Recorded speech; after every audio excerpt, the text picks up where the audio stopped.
সাথে একজন লোকের সাথে দাঁড়ায় আমরা যখন এখন পেট্রোলের ক্রাইসিস চলছে তো সবাই লাইনে দাঁড়াচ্ছে দাঁড়ানোর পর দেশে একটা অটো ক্রসিং করতে যাইতেছে যখন ক্রসিং করতে চাইতেছে ওই লোকটার সাথে দুর্ব্যবহার করতে আমি মানুষ হিসেবে ওনাকে বললাম তো দাদা এইভাবে তো ব্যবহার করতে নেই কারণ হচ্ছে সবাই তো লাইনে দাঁড়িয়েছে সবাই তো তেল নিতে দাঁড়িয়েছে আপনি একটু অপেক্ষা করুন তারপর অটো ক্রসিং করুন তাই না মানতে পারছি না তাই না ওখানে এখান থেকে ক্রসিং করতে লাগবে ওই লোকটার সাথে দুর্ব্যবহার করে আমি যখন প্রতিবাদ করছি আমার সাথে এইভাবে আক্রমণ করে মারধর করে চালাতে আপনার নামটা? বিজয় দেবনাথ, বাড়ি?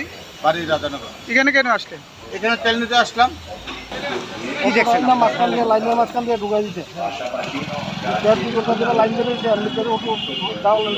বাইকটা সরাইতে গেছে তো পরে আগাইলে আমরা তো লাইন ছাড়া আইছেন এ কথা কোনো লাইন না সেটা লাগিয়ে আছে না জোরবার লাগিয়ে সেটা মানে অটোওয়ালা?